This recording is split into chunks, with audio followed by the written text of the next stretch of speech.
Hello साथियों, एक और नई वीडियो में आप सभी का स्वागत है। अपन बात करेंगे आज कंप्यूटर के बारे में। जो पटवार 2021 और 2015 में आए जो क्वेश्चन हैं, उन क्वेश्चंस का अपन विश्लेषण देखने वाले हैं। उन सारे क्वेश्चन का अपन 360 डिग्री एनालिसिस करेंगे गाइस। बात करते हैं, आज का पहला सवाल आ जाता है कि एक हार्ड डिस्क को ट्रैक में विभाजित किया जाता है, जिन्हें आगे उप विभाजित किया जाता है। तो सेक्टरों में विभाजित किया जाता है। किस में? सेक्टरों में। देखो साथियों, जो हार्ड डिस्क होती है ना, वो सेक्टर, ठीक है, एक तो नाम आ जाता है। सबसे पहले बात करें तो ट्रैक्स आ गया, ट्रैक्स, और बाद में आ जाता है सेक्टर। इन सेक्टरों में डिवाइड रहती है, और जो सेक्टर हैं ये सबसे छोटी यूनिट मानी जाती हैं। और एक सेक्टर के अंदर से कितना आप डाटा स्टोर कर सकते हो उसके बारे में बात करें ना साथ, तो 512 बाइट्स याद रखना। कितना? 512 बाइट्स डेटा स्टोर कर सकते हो। अभी जो मॉडर्न के बारे में बात करें तो 4 KB तक डेटा आप स्टोर कर सकते हो सेक्टरों के अंदर से, जिसका मान होता है 4096 बाइट्स। ठीक है। और बहुत सारे जो सेक्टर हैं वो ट्रैक्स का निर्माण करते हैं। अब बात करते हैं कि ट्रैक क्या होता है। ट्रैक के बारे में बात करें तो किसी डिस्क या फिर जो डिस्क के जो वर्ताकार पथ होता है ना, उस पथ के ऊपर से सूचना चुंबक के रूप में रिकॉर्ड की जाती है, जहाँ से जो सूचना को पढ़ा जाता है उसको अपन क्या कह सकते हैं? ट्रैक कह सकते हैं। और बात करें, जो सेक्टरों का समूह होता है उसको क्या कहते हैं, ये पूछ सकता है आपको। सेक्टरों का समूह है। सेक्टरों का जो समूह होता है उसको अपन कह सकते हैं क्लस्टर कहते हैं। क्या कहते हैं साथियों? क्लस्टर के नाम से जाना जाता है। और बात करें इन ऑप्शनों के बारे में, जैसे क्लाउड्स आ गया, तो क्लाउड्स का कोई लेना देना नहीं है, इसमें डेटा स्टोर कर सकते हैं ऑनलाइन, ये भी याद रखना। वेक्टरों से कोई लेना देना नहीं है, और हेडों से कोई लेना देना नहीं है। इसका जो सही आंसर रहेगा वो सेक्टरों से रहेगा। ठीक है। नेक्स्ट बात करते हैं साथियों, एक कंप्यूटर कीबोर्ड में कंट्रोल, शिफ्ट, डिलीट, इंसर्ट कुंजियों को जाना जाता है। तो इनको किस नाम से जाना जाता है? इनको कहा जाता है स्पेशल कीज, या फिर कह सकते हो विशिष्ट कुंजियाँ इनको कहा जाता है। नेक्स्ट बात करते हैं फलन कुंजी। फलन कुंजी है और फंक्शन कीज हैं। ये ऊपरी ऊपर आपने कीबोर्ड में देखा होगा, F1 से स्टार्ट होती है और F12 तक होती है। ठीक है। दूसरा बात करते हैं स्टैंडर्ड कीज के बारे में। तो स्टैंडर्ड कीज की जो संख्या होती है वो 104 होती है। कीबोर्ड में जितने भी कीज होती हैं उनको अपन क्या कह सकते हैं? स्टैंडर्ड कीज के नाम से जाना जाता है। नेक्स्ट बात करते हैं संचालन कुंजी, जिसको कहा जाता है नेविगेशन कीज। नेविगेशन कीज आपने देखा होगा, कीबोर्ड के अंदर से जो एरो के निशान बंडे होते हैं या फिर लिखे होते हैं, इनको क्या कहते हैं अपने? नेविगेशन कीज के नाम से जाना जाता है। तो उम्मीद करता हूँ क्वेश्चन आपको समझ में आ गया होगा। नेक्स्ट बात करते हैं साथियों। नेक्स्ट बता रखा है कि कंप्यूटर मॉनिटर को खालिस्तान के रूप में जाना जाता है। सबसे पहले बात करें तो DVU के बारे में। DVU क्या होता है? इसको कहा जाता है डीप वीडियो अंडरस्टैंडिंग कहा जाता है। इससे कोई लेना देना नहीं है मॉनिटर का। इसकी फुल फॉर्म थोड़ा सा ज़रूर याद रखना। इसको क्या कहते हैं? डीप वीडियो अंडरस्टैंडिंग कहा जाता है। दूसरा बात करें तो CCTV। CCTV क्या होता है? इसको क्लोज सर्किट टेलीविज़न के नाम से जाना जाता है। तीसरा अपन बात करें UVD के बारे में। UVD क्या होता है? इसको कहा जाता है यूनिफाइड वीडियो डिकोडर के नाम से जाना जाता है। तो इनसे कोई भी लेना देना नहीं है, इनकी फुल फॉर्म थोड़ा सा याद रखना। सही आंसर रहेगा वो वीडियो रहेगा।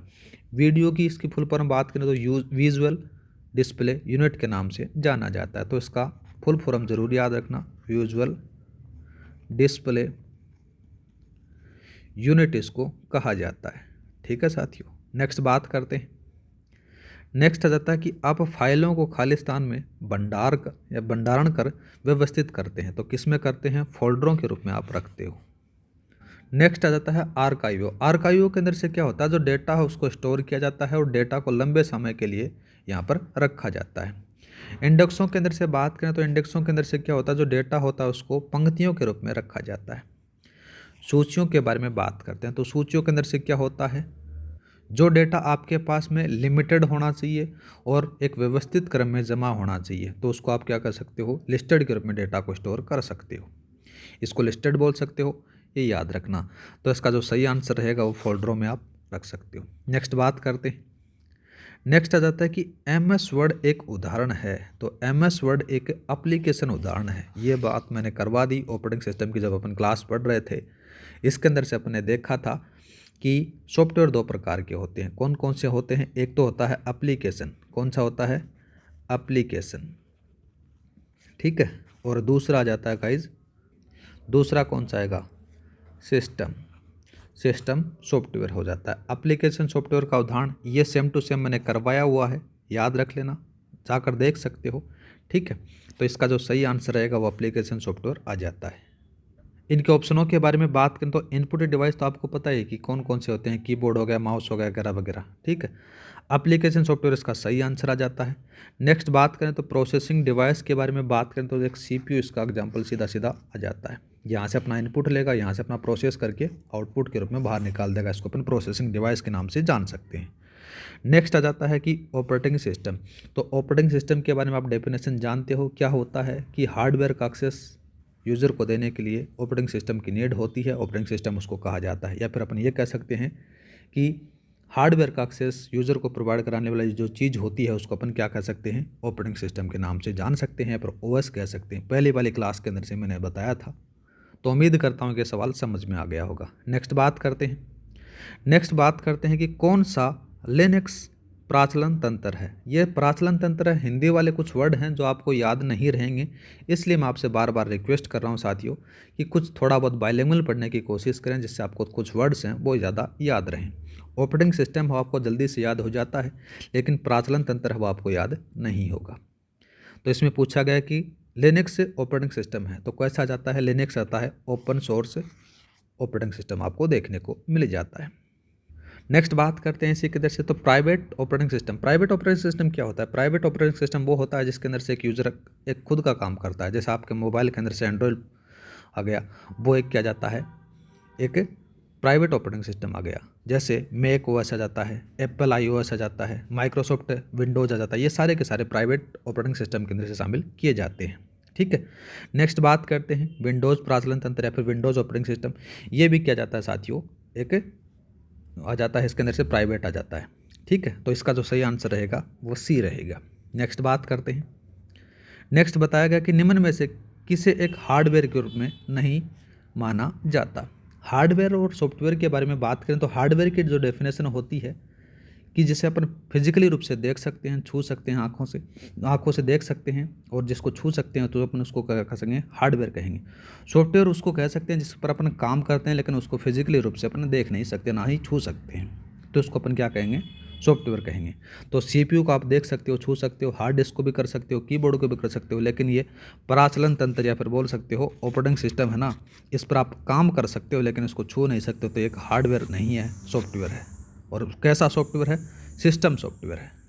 तो ये इसका सही आंसर रहेगा। नेक्स्ट बात करते हैं साथियों, पुराने MS-DOS फेट फाइल प्रणाली में बेस फाइल नाम की अधिकतम लंबाई क्या होती थी? क्या होती है? तो इसका सही आंसर रहेगा 8 रहेगा। अभी वर्तमान में बात करें तो इनकी संख्या कितनी आ जाती है? याद रखना, इसके अंदर से 8 कैरेक्टर हैं, वो तो क्या जाते हैं, इसके अंदर से विदाउट बेस यूज किया जाता है। 3 कैरेक्टर और ऐड हो जाते हैं एक्सटेंशन के साथ में, तो जो टोटल कैरेक्टर आपको यूज होंगे वो 12 होंगे। किसके साथ में? डॉट सेपरेटर के साथ में, ठीक है।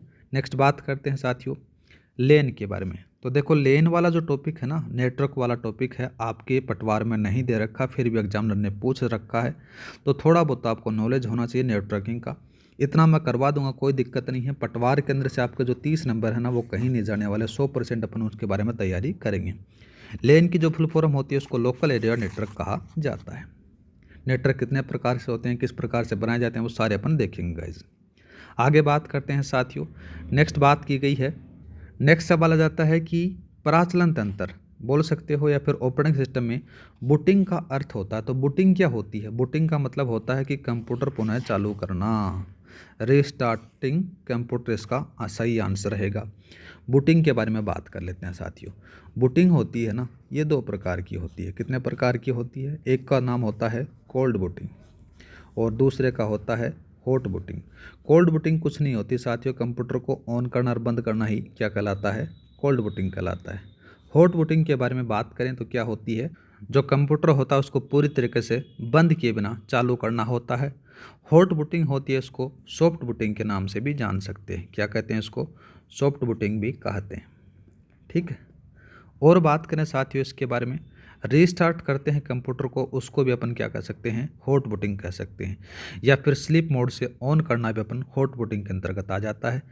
एक जो कंप्यूटर, उस कंप्यूटर को आप रीस्टार्ट बटन से भी रीस्टार्ट कर सकते हो, लेकिन एक कमांड आ जाती है, उस कमांड के बारे में बात करें तो नाम आता है कंट्रोल। कंट्रोल के साथ में अल्ट आ गया, अल्ट के साथ में डिलीट आ जाता है। ठीक है। इस कमांड का यूज़ करके आप अपने कंप्यूटर को क्या कर सकते हो? हॉट बूटिंग कर सकते हो या फिर रीस्टार्ट कर सकते हो। एक चीज़ और होती है, उसके बारे में और थोड़ा देख सकते हैं अपन। नाम आ जाता है उसका हाइबरनेट। क्या आता है उसका? हाइबरनेट।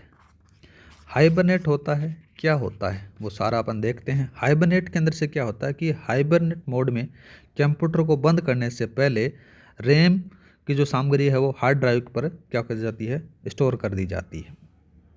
अब बात करें कि हाइबरनेट और स्लीप मोड में क्या अंतर होता है। स्लीप मोड के अंदर से क्या होता है कि जो कंप्यूटर होता है वो आपका पूरी तरीके से बंद नहीं होता है, उसके अंदर से कुछ ना कुछ बैटरी खाता रहता है आपका कंप्यूटर। और हाइबरनेट के अंदर से जो आपका सिस्टम है वो पूरी तरीके से बंद हो जाता है। ठीक है। अब बात करते हैं कि हाइबरनेट मोड का प्रयोग आप कब कर सकते हो। तो हाइबरनेट का प्रयोग तब कर सकते हो जैसे आपको कोई, जैसे कुछ काम कर रहे हो, काम करते समय आपको कुछ काम आ जाता है, तो आप वो काम ज़्यादा ज़रूरी है तो आप अपने जो काम कर रहे हो उसको क्या कर दे जाते हो? सिस्टम को हाइबरनेट पर करे चले जाते हो ना, तो जहाँ से आपने बंद किया था वहीं से दोबारा से स्टार्ट हो जाता है आपका प्रोग्राम। और ये हाइबरनेट वाला ऑप्शन आपको कहाँ पर मिलेगा? देखो साथियों, जब आप कंप्यूटर को शट डाउन करने जाते हो तो आपको 3 बटन यहाँ पर देखने को मिल जाते हैं। पहले वाला जाता है रीस्टार्ट का, दूसरा हाइबरनेट का जाता है, तीसरे वाला शट डाउन का बटन आपको देखने को मिल जाता है। 3 ऑप्शन आपको देखने को मिलते हैं। तो उम्मीद करता हूँ कि शट डाउन का मतलब समझ गए, हाइबरनेट का मतलब समझ गए, रीस्टार्ट का मतलब समझ गए, और कोल्ड बूटिंग और हार्ड जो हॉट बूटिंग है फिर वार्म बूटिंग है उनके बारे में आपने समझा। अब बात करते हैं साथियों, नेक्स्ट आ जाता है। नेक्स्ट बात कर रखी है कि निम्न में से कौन सा प्रोग्राम आपको रो और कॉलम की संख्याओं की गणना करने की सुविधा देता है। इम्पोर्टेंट सवाल है गाइज। जहाँ भी रो और कॉलम का नाम आ जाता है तो याद रखना उसका सही आंसर रहेगा स्प्रेडशीट प्रोग्राम का। और स्प्रेडशीट जो प्रोग्राम है वो आपका सारा का सारा MS एक्सेल में होता है और अपने सिलेबस में दे रखा है तीनों के तीनों। कौन कौन से? MS word, MS power point और MS एक्सेल दे रखा है। तो तीनों चीज़ें अपने को पढ़नी पड़ेंगी। ये तो सरल सा सवाल आ जाता है। विंडोज़ प्रोग्राम का कोई लेना देना है नहीं इससे। दूसरा बात करें तो ग्राफिक्स का भी कोई लेना देना नहीं है। वर्ड प्रोग्राम है, ये वर्ड का वर्ड में काम होता है। ठीक है। तो इसका जो सही आंसर रहेगा वो स्प्रेडशीट प्रोग्राम के अंतर्गत रहेगा जो MS एक्सेल में यूज़ किया जाता है। नेक्स्ट बात करते हैं साथियों। नेक्स्ट सवाल दे रखा है कि MS पावर पॉइंट में किस प्रकार का व्यू उपलब्ध नहीं होता है। वैसे देखा जाए तो 4 प्रकार के व्यूज़ आपको देखने को मिलते हैं MS पावर पॉइंट के अंदर से। 2013 का अगर आपसे सवाल पूछ लिया जाता है कि 2013 MS पावर पॉइंट में कितने व्यूज होते हैं, तो याद रखना उसमें 5 होते हैं। कितने होते हैं? 5 होते हैं। उनका अपन बाद में डिस्कस करेंगे, पहले इन 4 व्यूज़ का अपन चर्चा करते हैं। पहले का नाम अपन बात करें तो नाम आ जाता है उसको नॉर्मल बोला जाता है। क्या बोलते हैं? नॉर्मल व्यूज कहा जाता है। दूसरा बात करें तो दूसरा कौन सा लिखोगे? स्लाइड शॉर्टर व्यूज कहा जाता है। क्या कहते हैं इसको? स्लाइड शॉर्टर व्यू कहते हैं। तीसरा अपन बात करें तो इसको कहते हैं रीडिंग। क्या कहते हैं? रीडिंग व्यू कहते हैं। और चौथा अपन बात करें तो इसको क्या कहते हैं? स्लाइड शो व्यू कहा जाता है। Slide show view. अब इसके अंदर से आपका ऑप्शन कौन सा नहीं मिल रहा वो ही लगा दो आप। स्लाइड शो मिल गया, ठीक है, ये मिल गया स्लाइड शो। स्लाइड शो भी मिल गया, स्लाइड शॉर्टर भी मिल गया, नॉर्मल भी मिल गया, लेकिन एक रीडिंग वाला नहीं मिला। और रीडिंग वाले की जगह आपने यहाँ पर उसको ये दे रखा है, और यहाँ पर इसने लिखा है एक्सट्रीम एनिमेशन लिख रखा है। यहाँ पर ऐसा कोई भी व्यूज़ आपको देखने को व्यू नहीं देखने को मिलेगा पावर पॉइंट के अंदर से। ठीक है। आगे बात करते हैं साथियों 2013 के बारे में। 2013 के अंदर से 4 तो ये होंगे ही होंगे। 5वां जो होगा उसका अपन बात करें तो उसका नाम आ जाता है 5वें का, आप लिख सकते हो आउटलाइन व्यू। क्या कहते हैं उसको? आउटलाइन व्यू के नाम से जाना जाता है। ये 5वां व्यू होता है 2013 के अंदर से। तो आप ऐसा मत सोचना कि आपसे 2000 वाला नहीं पूछेगा, पूछ सकता है। नेक्स्ट सवाल के बारे में बात करते हैं साथियों कि Microsoft office share point designer इसके लिए उपयोग होता है। तो किसके लिए उपयोग होता है? तो इसका जो सही आंसर रहेगा ना वो यहाँ पर ये दे रखा है कि HTML संपादन और शेयर पॉइंट एप्लीकेशन को कस्टमाइज करने के लिए वेब डिज़ाइन प्रोग्राम यह माइक्रोसॉफ्ट ऑफिस फ्रंट पेज का स्थान लेता है। तो इसमें ऑप्शन नंबर पहला सही रहेगा। नेक्स्ट बात करते हैं। नेक्स्ट दे रखी है कि रैम के लिए निम्न में से क्या सत्य नहीं है। ये पूछा गया है क्या सत्य नहीं है। क्वेश्चन को थोड़ा सा ढंग से पढ़ना, सवाल आराम से हो जाएगा। पहला बताया गया है कि रैम एक अस्थायी भंडारण क्षेत्र है, ये बात सही है। दूसरा बात करें तो रैम हार्ड डिस्क भंडारण के समान ही है, तो ये बात यहाँ पर गलत आ जाती है। हार्ड डिस्क होता है ना, वो क्या होता है, सेकेंडरी मेमोरी के लिए यूज होता है, जबकि ये प्राइमरी मेमोरी क्या होता है। यहाँ पर बताया गया कि जो रैम होती है वो वोलेटाइल होती है। इसकी प्रकृति कैसी होती है? वोलेटाइल प्रकार की होती है। रैम के बारे में बात करेंगे, रोम के बारे में बात करेंगे, वोलेटाइल नॉन वोलेटाइल सारी चीज़ें अपन देखेंगे जो क्लास चल रही है उसके बारे में। ठीक, आप पढ़ते जाओ, बस आपको सिलेक्शन हो जाएगा। 30 नंबर हैं वो कहीं नहीं जाएंगे। और नेक्स्ट आ जाता है कि रैम में भंडारित सूचना चली जाती है जब आप कंप्यूटर को बंद कर दे। तो ये बात भी सही है। इसमें गलत कौन सी बात आ रही है? गलत बात ये आ रही है। तो इसमें पूछा गया है सत्य नहीं है। तो सत्य कौन सा नहीं है? ऑप्शन बी सत्य नहीं है साथियों। आज का नेक्स्ट सवाल चलते हैं। निम्न में से कौन सा एक निवेश यूनिट का उदाहरण है?